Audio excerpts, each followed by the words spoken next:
And I think very relevant, for example, to the topic of your podcast, I think the one thing I've seen Twitter do in particular, which is really dangerous, I think, for psychology, is that there's few sensations that's more fulfilling in the moment than being confronted with an enemy that is just unambiguously bad. Mm-hmm. You know, you're facing the Bull Connor or the Pol Pot, it's like, this is just a bad, obviously bad person. And to be able to sort of push back on someone who is obviously bad, to dunk on someone who's obviously bad, few things kind of in the moment are kind of more addictive or feel better.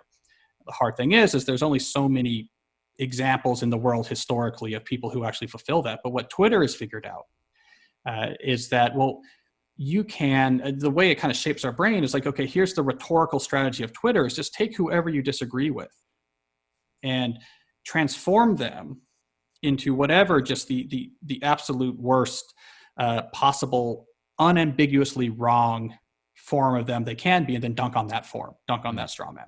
And it's addictively compulsive, because now there's Bull Connors everywhere. There's Pol Pots everywhere. And you're constantly able to dunk on these hard people.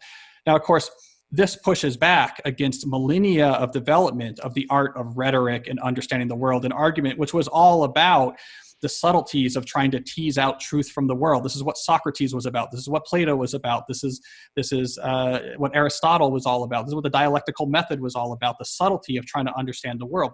This is basically a child's version of rhetoric. Okay, here's how we're going to debate. I'm going to replace you with a 100% clearly wrong, terrible version of yourself, and then just dunk on that straw man. There's like a child's version of debate. So that's why, of course, that makes a platform popular, because that feels good in the moment. It's very addictive. But what happens when you stew in that hour after hour, day after day? It changes your brain.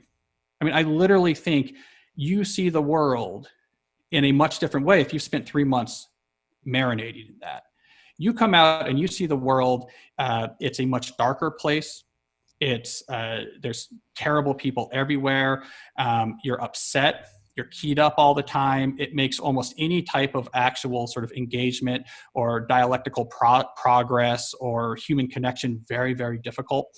And so not to go on a bit of a rant, but I think this is one of the dangers. Technologies can change the way that we actually perceive the world. And I think Twitter, among some of these other social media technologies, landed on this model that's very compulsive to use, but it's warping people's brains.